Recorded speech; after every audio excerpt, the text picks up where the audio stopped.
Abhishek Aradhya, and he'll continue with his presentation.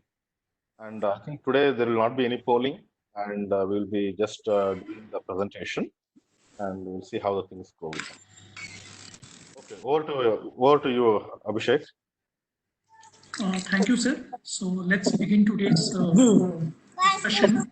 So today's talk is on feeding strategies in term with AREDF, evidence-based recommendations.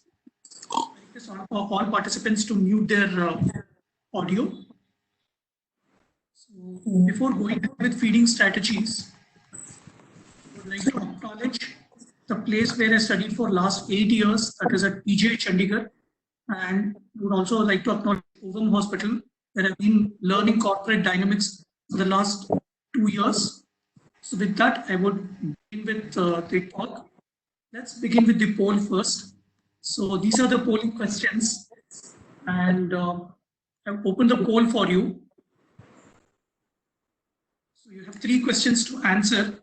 What's the approximate incidence of NEC in your unit? Do you believe AREDF causes NEC? And the third question is, do you have a separate feeding strategy for AREDF units compared to other VLBW units?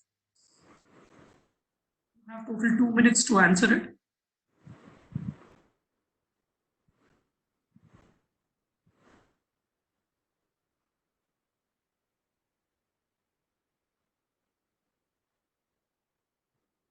In today's presentation, in between we'll take the poll instead of earlier talks.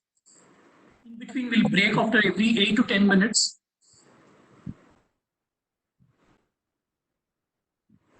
I think half of you have already started polling, half are yet to start.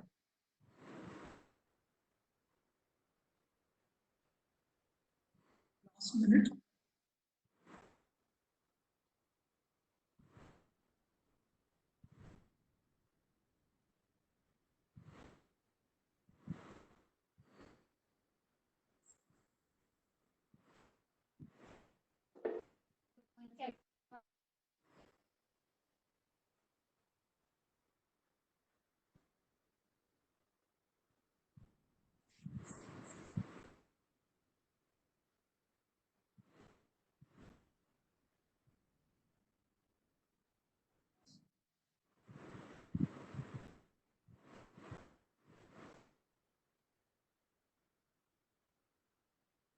Half of you have already entered polling, half are still thinking.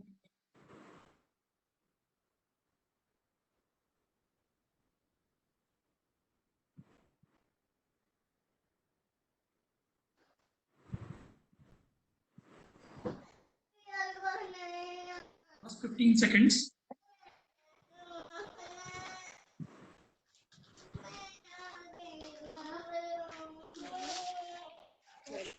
So let's look at your practices here.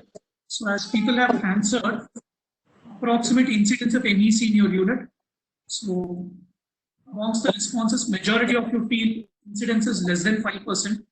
It's actually good.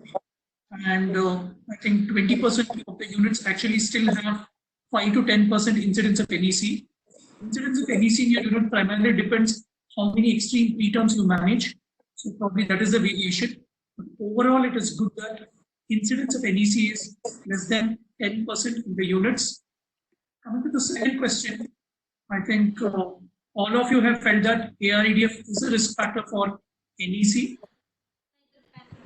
Looking at the third as well, separate feeding strategy.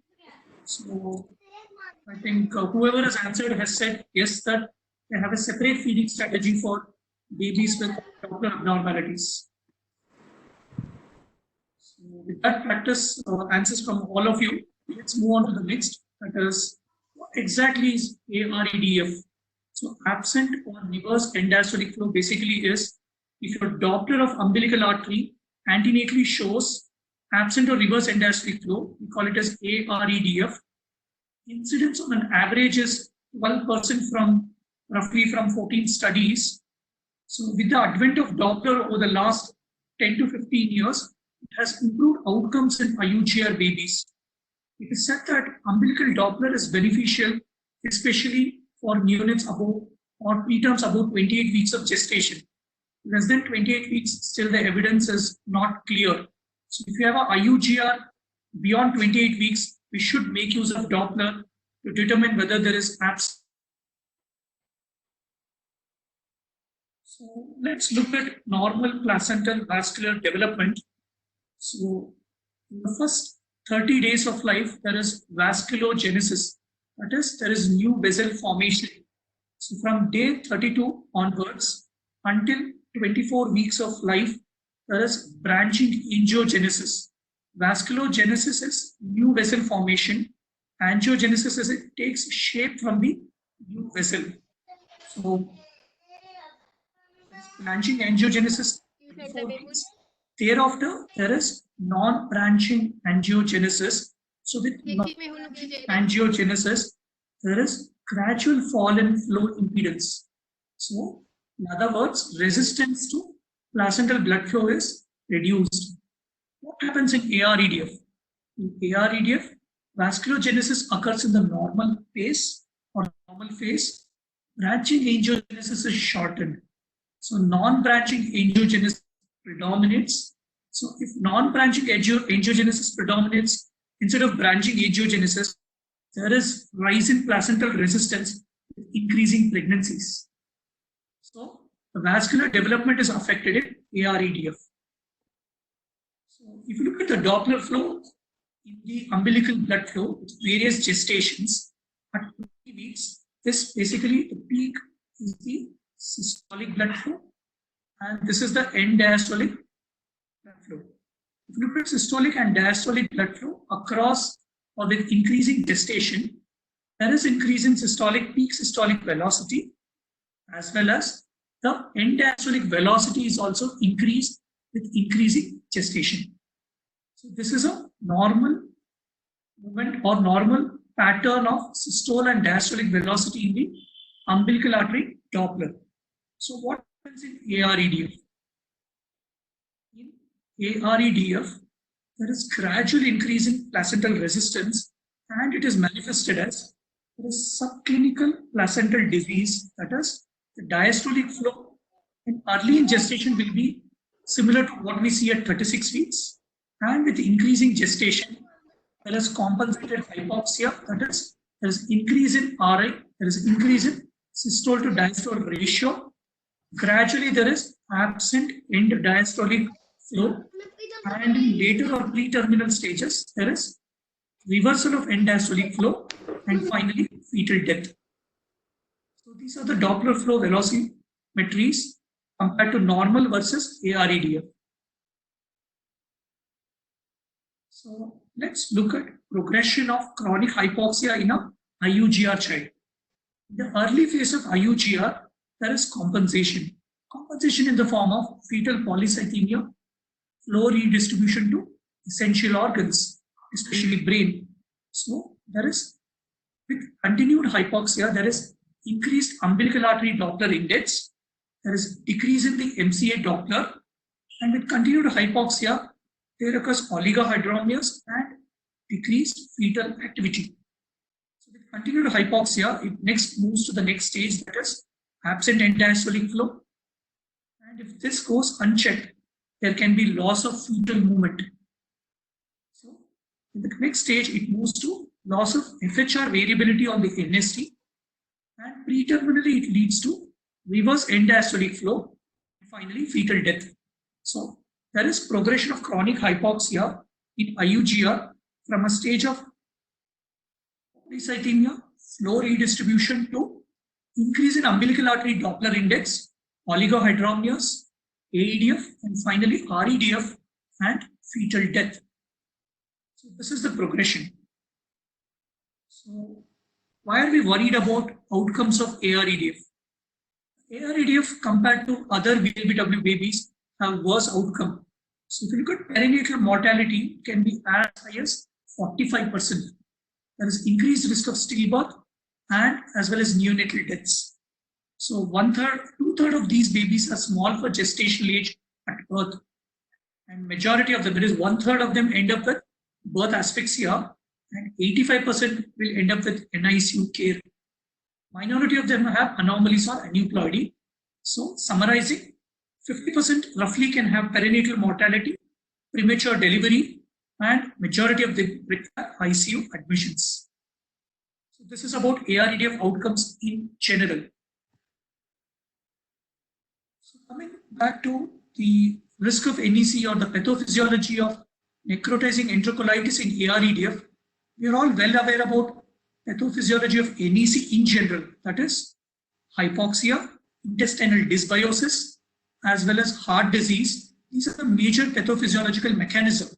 But in AREDF, additional mechanisms are, there is an intestinal hypoxic injury, that is, there is chronic hypoxia to the gut, which affects the motor, secretory, and causes mucosal dysfunction.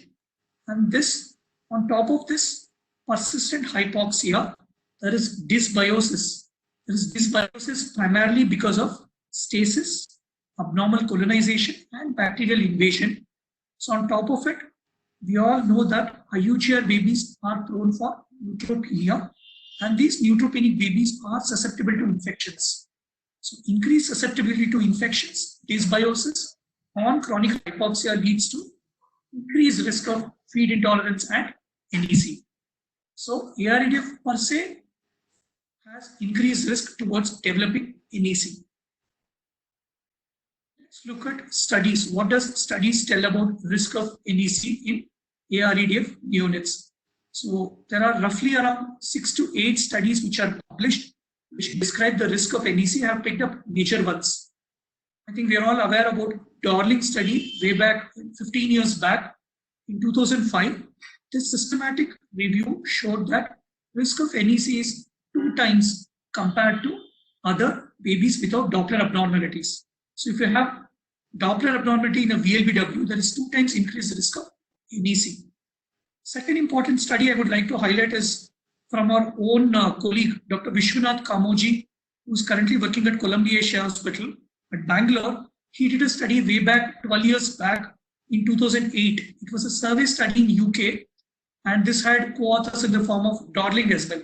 So this was a survey study for 2 years in less than 32 weeks gestation, and this study showed increased risk of NEC as high as 5.8 times. So this is at present, this is the study which shows the highest risk of NEC in AREDF neonates. There are other studies as well from 1994 as well as from 2008, prospective observational studies which have shown no difference in NEC. So primarily because of differences in definitions of NEC used and differences in study population used. But I would say Dr. Vishwanath Kamoji's study methodologically was quite strong. The Doppler abnormalities had been documented in their database as well. So looking at the quality of evidence which they have published, I would say that AREDF is an important risk factor for development of NEC. So let's come back to today's primary topic, that is evidence. What is the evidence for AREDF and feeding strategies? Let's say in PubMed, if you apply the mesh terms for AREDF and feeding strategies, you end up with 151 results. And I would like to thank Dr. Shiv Shankar for his help for this. For MBase, there are 196 results if you apply the terms for AREDF and feeding strategies. These are the results by year. It's clear that from 2010 onwards, every year there are roughly 50 to 60 studies which are published on AREDF, 30 to 40 studies which are published on AREDF for the last, I think in this last decade. If you look at levels of evidence, there is only a single systematic review published in 2005. There are 6 randomized controlled trials. 5 trials have looked at when to initiate. A single trial has looked at when to advance. And there are 4 retrospective studies in this regard. So out of 196 results, I would say roughly articles. If you look at India's contribution for AREDF and feeding strategies, there are only 3 Indian studies. I think this should encourage most of us to take further research on AREDF and feeding strategies. There are 2 randomized controlled trials. One AREDF from Army Medical College, one AEDF study from PGMER Chandigarh, and there's a single study on isolated REDF again from PGMER Chandigarh. So this is with regards to evidence with respect to AREDF strategies. So with this, the objectives of today's talk, after learning basics as well as evidence, will be feed initiation. Exactly was done in ADEPT trial, which is a major trial with respect to AREDF feeding strategy. How to hide feeds in AREDF? Is there a difference in managing babies less than 29 weeks or more than 35 weeks with AREDF? So what should be the feeding strategy in isolated REDF? So that is going to be the objectives of my today's talk. I think this velocimetry is clear that this is a normal Doppler velocimetry of the umbilical artery. This depicts absent end diastolic flow, and this depicts reverse end diastolic flow. So with this, let's move on. So let's take up the second point. That is, what is the timing of feed initiation in AREDF you are attempting at present in your units? Second question is, how much volume of feeds are you starting in AREDF babies?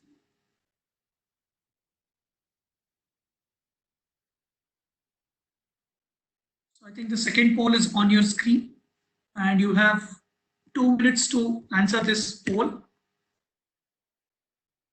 So the questions are on your screen now. What is the timing of feed initiation in AREDF you are attempting in your unit? And what is the volume of feeds you are starting at present in your unit?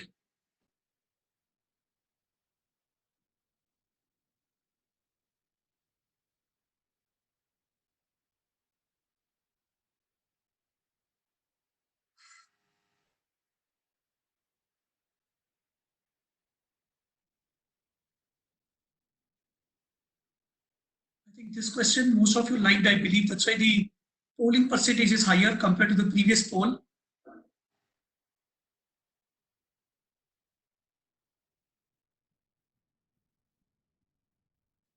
50% are quite fast. They've already finished it. I think I'll just wait for 10 seconds for others to join.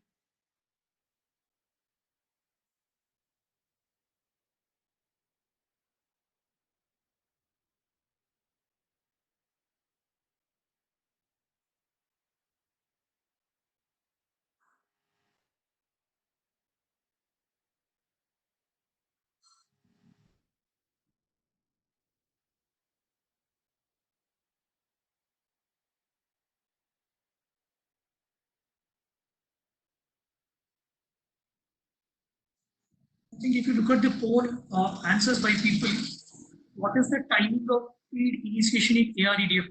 Roughly 60% have answered this. So whoever has answered, they feel, so roughly I could say majority of them are initiating feeds at less than 24 hours. That is roughly 50% of them. 50% of people who answered, they are initiating feeds by 24 to 48 hours. If you look at volume of feed initiation, so I think majority of you want to start at 10 ml per kg per day. Some of you want to start at 20 ml per kg per day. What I can understand here is there is variations in practice regarding volume of feeds and timing of initiation as well. Let's see what's the evidence answers for these practice questions. So let's see feed initiation in AREDF. So early versus delayed introduction of feeds. The advantages of early introduction of feeders, GI hormone secretion, as well as motility are stimulated by enteral milk. The concern most of us will have is about necrotizing enterocolitis. Concerns to late introduction. So many people may argue that if you introduce late, we may protect from NEC, but concerns in a research limited setting like ours will be cholestasis, TPN, prolonged ICU stay, cause, and especially healthcare associated infections in our setting. So there are pros and cons for both. If you start early, risk of NEC is there. If you start late, risk of infection, cholestasis will go up. So with this, let's see what exactly was done in ADEPT trial. So ADEPT trial basically was published in 2012. So it looked at early versus delayed enteral feeding for preterm growth restricted infants. So if you look at summary of the ADEPT trial, they enrolled neonates between 25 to 35 weeks. They had two arms, early feeding arm and the late feeding arm.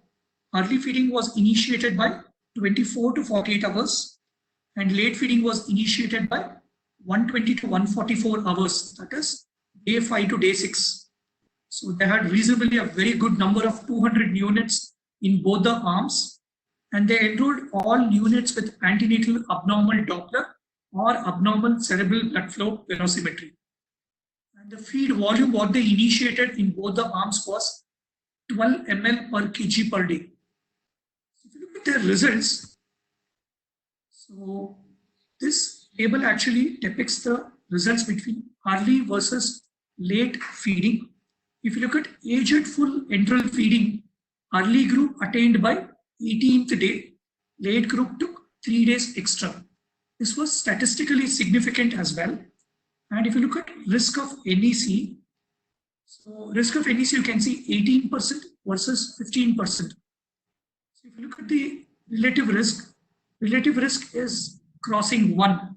So if you look at NEC risk with early versus late enteral feeding, there is no difference statistically.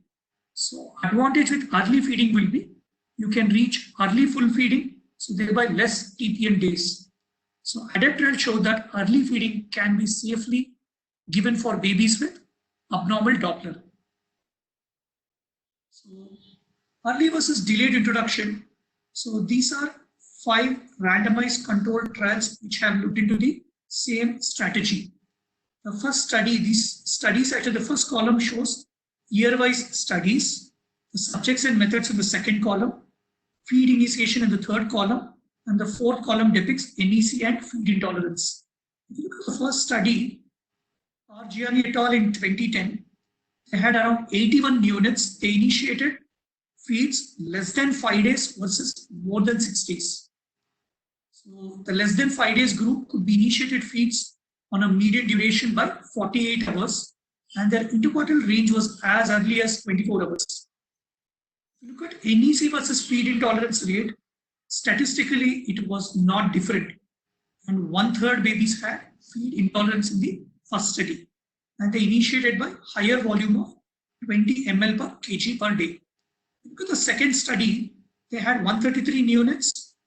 They compared 2 days versus 6 days with 10 to 20 ml per kg per day. Again, you can see no difference in NEC. Feed intolerance is 1/3 of neonates. Coming back to the ADEPT trial, within 2 days versus 5th to 6th day, they initiated in less than 1250 gram at 12 ml per kg per day, about 1250 gram by 24 ml per kg per day. You can see the difference of NEC which we discussed earlier. There was no difference. They attained full feeds earlier. Another recent 2 studies, one from Arnon et al., who compared less than 1 day versus more than 1 day. So they initiated feeds as early as 8 hours with a median duration at 18 hours. So they use a higher volume compared to the ADEPT trial, that is at 20 ml per kg per day. And more than 1250, they used a higher volume of 25 ml per kg per day. You can see again, there is no difference in NEC with early feeding. The last recent Indian study from Army Medical College by Tiwari et al., who enrolled less than 32-week neonates within 2 days versus 5th to 6th day, similar to ADEPT trial.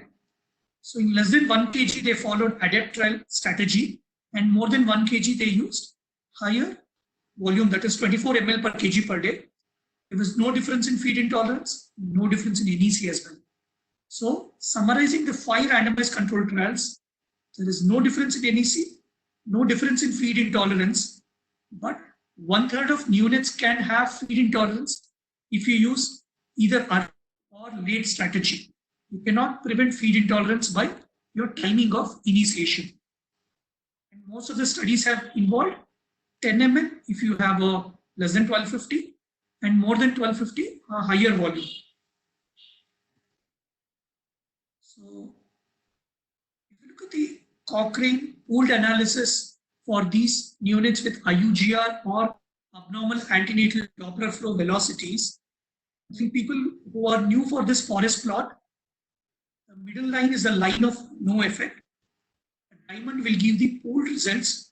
If it falls on one quadrant, it would favor the treatment arm. If it falls on the other end, it would favor the control. And there are square boxes, and the square boxes also have 95% confidence interval, and the size of this square box actually indicates how much the study has contributed for this pooled analysis. So in this meta-analysis, it doesn't involve the recent Indian study. So if you look at the diamond, it crosses line of no effect. You start early or late, there is no effect on NEC. You start early or late, there is again no effect on mortality. That's what Cochrane meta-analysis says from 2014. So there is another Indian study which was done in 2016. Their intention was not to look at feed initiation, but their primary intention was to look at feed advancement. But we can extrapolate the results from this study on feed initiation. For units between 30 to 36 weeks, more than a kilo babies with AEDF, REDF was an exclusion in this study. They initiated feeds as early as 6 hours compared to other studies, as early as 6 hours. So meantime, actually when the feeds were started was 8 hours. This was what it was planned, and this was what the babies received. And they did full feeds as early as day 5 to day 9. If you look at feed intolerance rate by early initiation, there was no difference, or NEC rates was also similar. So extrapolating from this Indian study as well, we can safely initiate feeds as early as less than 24 hours of life. So summarizing the studies of AREDF, there are 3 major AREDF trials which says initiate by 24 to 48 hours. Other 3 studies out of the 6 randomized controlled trials, with 1 study on exclusive AEDF, has initiated as early as 24 hours, ranging from 6 hours, 8 hours, and 12 hours. What they have seen is that initial volume can be lower in less than 1250 grams, and about 1250 grams, you can safely give 25 to 30 ml per kg per day. There is no separate evidence for isolated REDF and randomized controlled trials. What the suggestion I would give is feed volume can be 20 ml per kg per day. If you have a more than a kilo baby or more than 29 weeker, use a lower volume in less than 29 weeks or less than a kilo. At AEDF, you can initiate as early as 6 to 24 hours. If bubble sounds are present, you can initiate. For REDF, I would, lack of evidence, I would still go ahead with Cochrane evidence. Although I agree with you that it has a wide confidence interval, feeds can be delayed till 12 to 24 hours and assessed for bubble sounds or aspirates or passage of stool in REDF neonates. So this is the summary for feed initiation.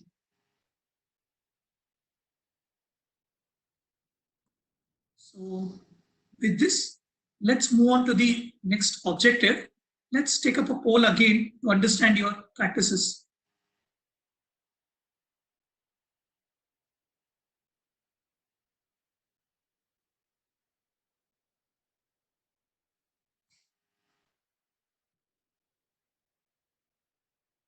So again, let's have just 2 minutes. And the questions are, do you agree, should we have separate feeding strategy for AEDF and REDF instead of one protocol for AREDF? Second is, are you assessing postnatal superior mesenteric artery blood flow to decide feed initiation in your unit?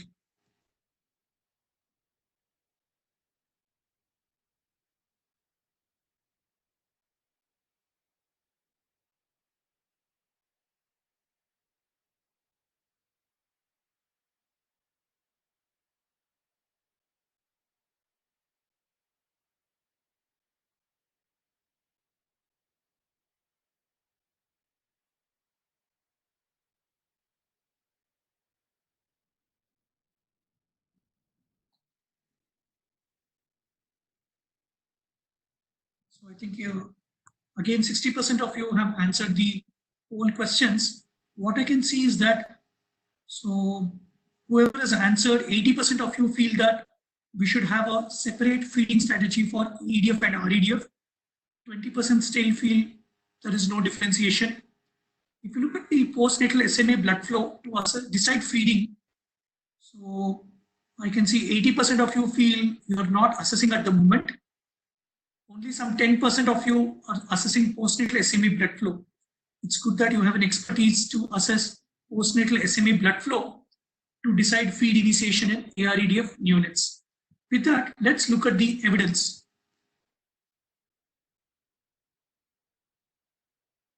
Can we predict NEC or feed intolerance by SMA Doppler postnatally?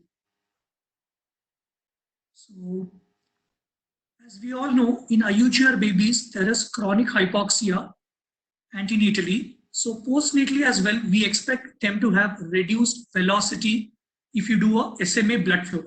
This study was done almost 15 years back by Pezzetti et al. In 15 units. They had 3 groups of units.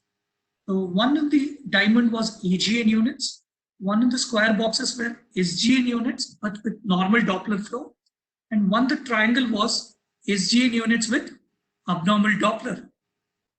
So they have described peak systolic velocity, end diastolic velocity, resistive index, as well as relative vascular resistance.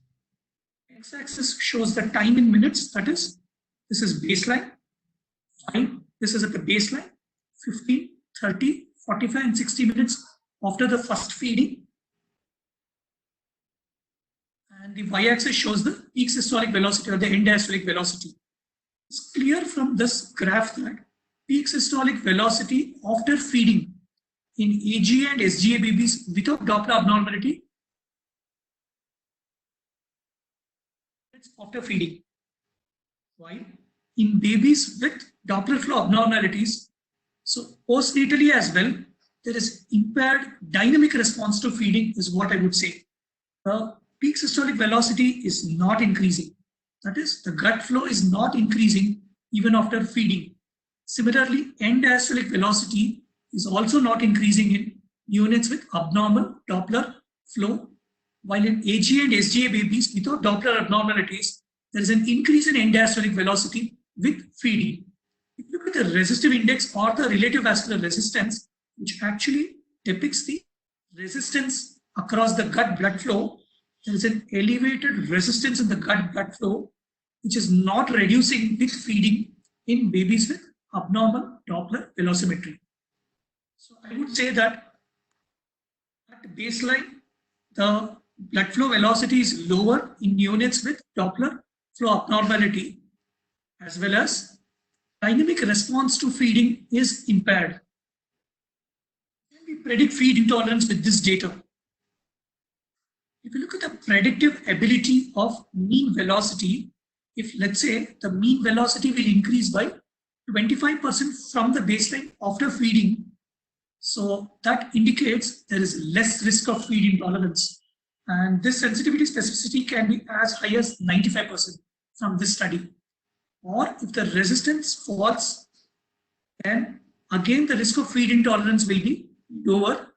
If you can do a baseline study and again 30 minutes after feeding, you can predict whether this baby develops feed intolerance or not. So this data is from roughly total 15 units from all the 3 groups. So from a small data study, let's look at other Indian study which has also attempted to develop a predictive ability. So this study was done from Rita Bora, currently practices in Assam. She also tried to look at dynamic response to feeding. So they had again 3 groups. The group 1 here was actually babies with Doppler abnormality, that is AEDF units. Group 2 was SGA, but no AEDF. Group 3 was AGA units. It's clear that this is the x-axis shows the baseline, the time after feeding. The y-axis shows the mean velocity. If you look at the time average mean velocity in the, just concentrate on the group 1, that is the green bar. Compared to baseline, even after feeding, the mean velocity continues to be low. Other challenge what was shown in this study was Indian IUGR babies, unfortunately, continues to have impaired dynamic response to feeding, Indian babies, compared to Western literature. But AGA babies, they have a good response to feeding. If you just stratify babies who developed feed intolerance and no feed intolerance, if the time average mean velocity at 60 minutes, if it is lower, it can predict feed intolerance. At baseline, there is not much difference between both the groups, but at 60 minutes, the difference is quite more. So, what conclusion we can draw from this studies? Do a baseline. Probably Indian studies may not have difference much at the baseline, but you can predict feed intolerance probably by 60 minutes.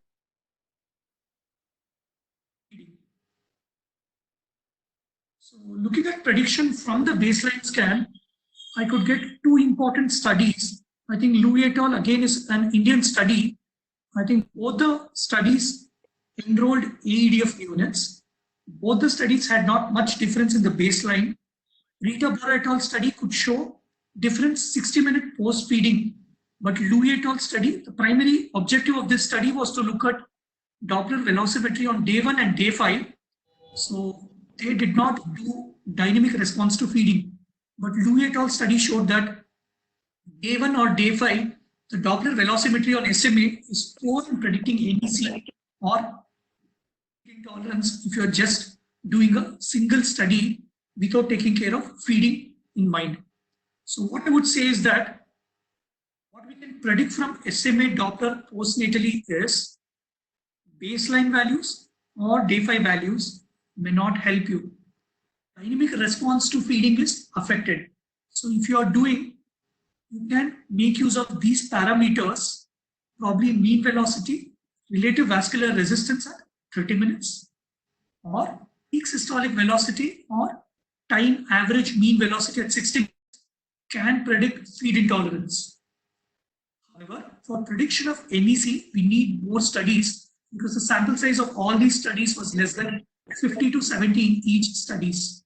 So SMA Doppler is a useful parameter to predict feed intolerance, but NEC we need more evidence.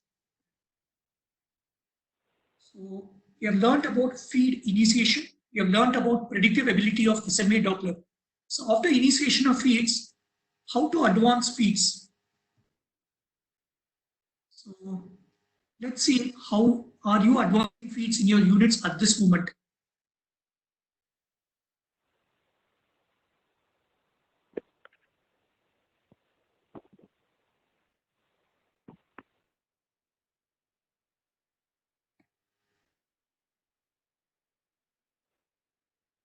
So poll is open for you. The questions are, how much volume of feeds are you advancing in units with AREDF?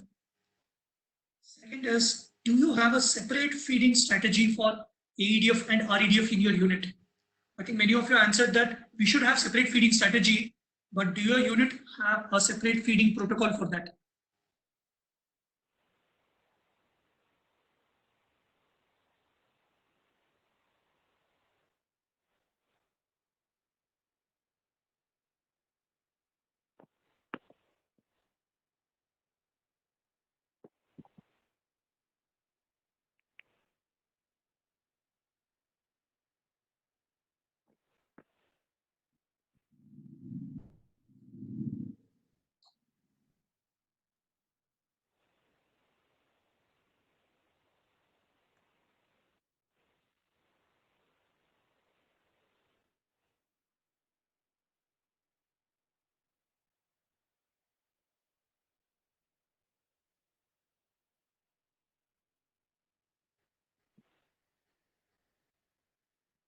Last seconds, I think 3 are still answering it.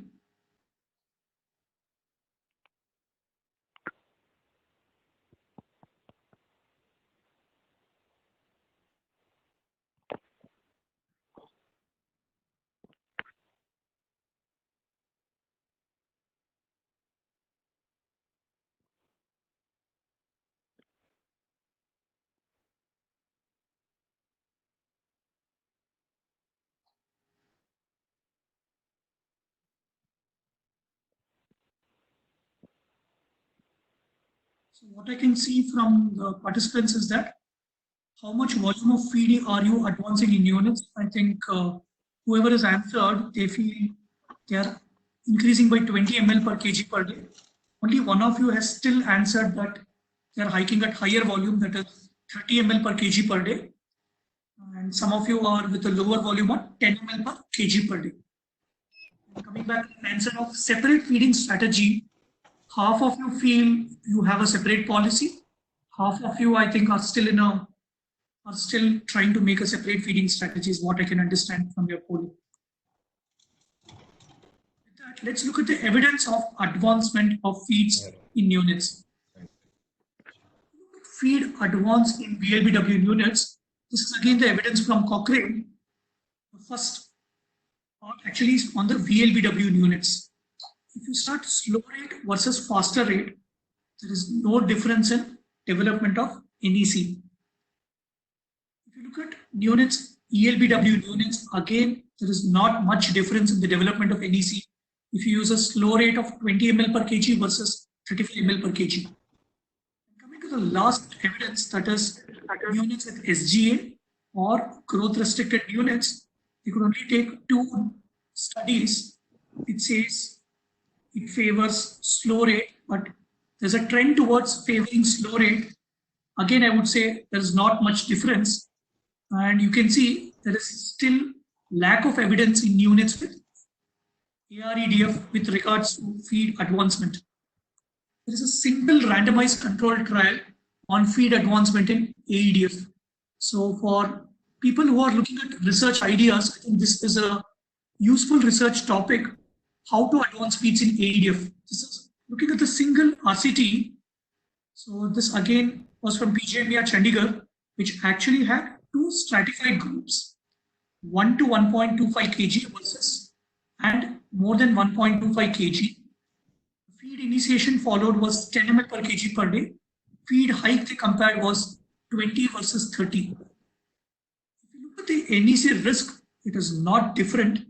Feed intolerance, as what we saw in other studies, 1/3 of babies with AEDF ended up with feed intolerance. But full feed rate is similar in babies less than 1250 gram. Babies above 1250 gram, they initiated at 20 ml per kg per day. Look at feed hike, 30 versus 40. They have compared 30 versus 40. There's no difference in NEC.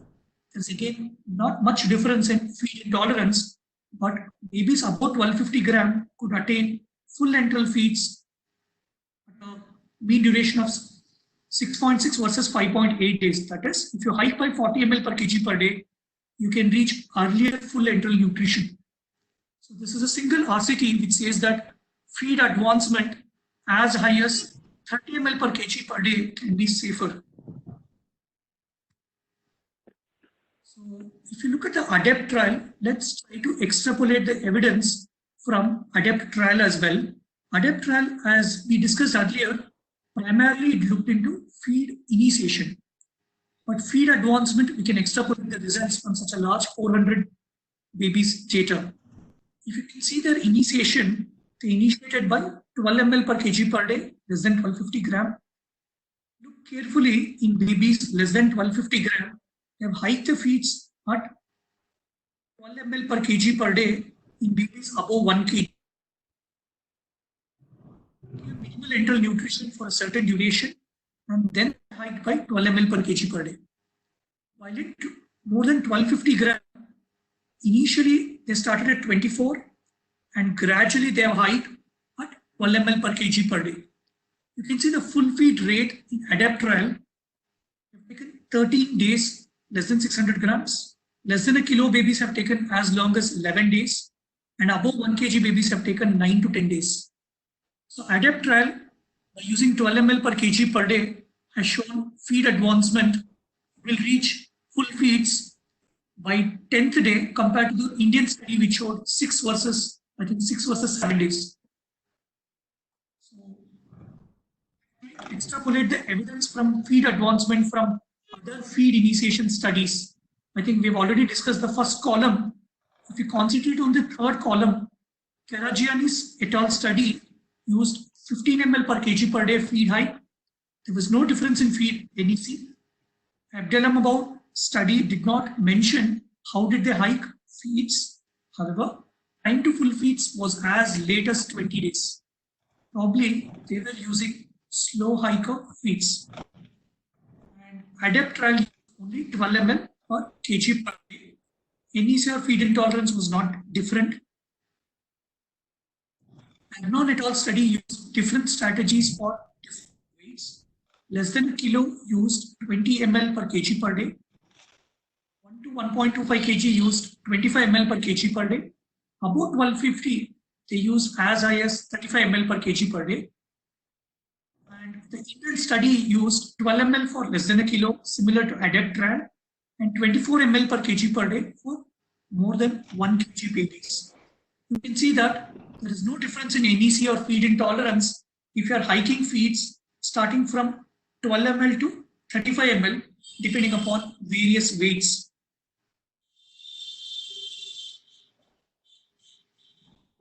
So summarizing from the RCTs, rapid hike, we have a evidence from single RCT which actually looked into feed advancement. So rapid versus slow hike, if you see, two major RCTs have looked into rapid hike, while slow hike is followed in 4 RCTs. There is no difference in NEC or feed intolerance if you use a rapid hike strategy or slow hike strategy. What I would suggest with available evidence is that if you have an AEDF unit with less than 1250 gram, you can safely use 20 ml per kg per day. If you have a baby with above 1250 gram, as we have evidence only from a single RCT, I would say you can use 30 ml per kg per day. While in units with REDF, as it is a severe variety, I would tell you to use caution, that is use a lower volume of 15 to 20 ml per kg per day. So this is the summary of feed advancement. So let's look at certain special categories of units, that is less than 29 weeks, where we are scared about NEC, and more than 35 weeks, we are not bothered about NEC. So if you look at the evidence for feeding infants below 29 weeks gestation with abnormal antenatal Doppler, this is a subgroup analysis or a sensitive analysis from ADEPT trial. I know this is a busy table. So this table actually has compared characteristics between less than 29 weeks gestation versus above 29 weeks gestation. What you can see from this study is that I want you to concentrate only on 2 things. One is like based on full feeding, age at which full internal feeding was established. That is, less than 29 weeks took 28 days, while more than 29 weeks took 19 days. So in less than 28 week neonates, as per the ADEPT trial, they took as long as 28 days to attain full feeds. And second part I would want you to categorize is that concentrate is on NEC risk. Neonates who were less than 29 weeks, 40% of them developed NEC. While about 29 weeks, only 10% of them developed NEC. So summarizing from this study, less than 29 weeks gestation will have to be cautious with them. Like they take a longer time to attain full enteral feeds, and risk of NEC is longer. Risk of NEC is higher. Abhishek. More than 35 weeks gestation. Abhishek. Sir? There's a lot of disturbance. 2 of the people have opened their mic actually. One is Abhilash and one more guy is Satish. Will it be possible to mute their mics? Abhilash, one more guy. Okay, thank you. Now they have muted it. Okay, great. So in units above 35 weeks, there is limited evidence. And all RCTs so far have looked at less than 35 weeks gestation, except Abdelhamabad et al., who had enrolled babies till 36 weeks. However, we do not have any subgroup analysis data So what I would say is that evidence for above 35 weeks, we do not have much evidence. What I would suggest you is more than 35 weeks, assess clinically the abdominal status by 6 hours, introduce 20 ml per kg feeds, observe for 3 feeds, baby is tolerating well, cautiously hike feeds by 20 ml per kg feeds every 3 feeds to reach full feeds by the end of day 1. So in about 35 weeks, probably you can consider making the baby's nil per oral for the initial 6 hours. Thereafter, you can slowly hike the feeds. This is because the risk of NEC above 35 weeks will be minimal.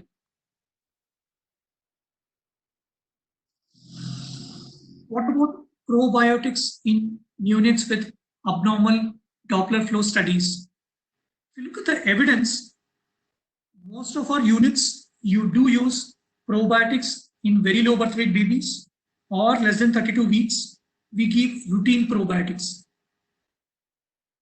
But if you look at the RCTs about AREDF, none have mentioned about probiotic usage in their study. If they have not mentioned in the feeding protocol, I'll assume that probably probiotics was not used in their studies. So, considering the evidence or the beneficial effect of probiotics in VLBW neonates, I would suggest you to use probiotics for all babies with AREDF. Let's look at evidence in isolated REDF. If you look at isolated REDF, evidence is in isolated REDF case, there is only a single retrospective study. I was fortunate to be part of this study, which is yet to get, it's already available online. It will be available from June 2020 in JMFN journal. We looked at feed intolerance in preterm neonates with isolated REDF. It was a retrospective cohort study. The results of the study, what we had, age of feed initiation in REDF units in our unit was as less as 30 hours. That is somewhere between 24 to 37 hours. 1/3 babies, we could initiate feeds less than 24 hours. We used to initiate feeds somewhere between 12 to 24 hours in REDF units. So 1/3 of neonates, we could initiate feeds less than 24 hours. If you look at volume of feed initiation, the mean volume was 17 ml per kg per day.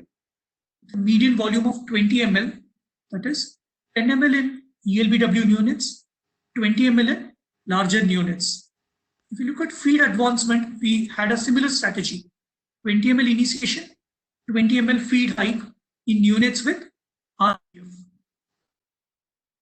By 7th day, we could attain 120 ml per kg per day, and by 9th day, we could attain 150 ml per kg per day in these neonates.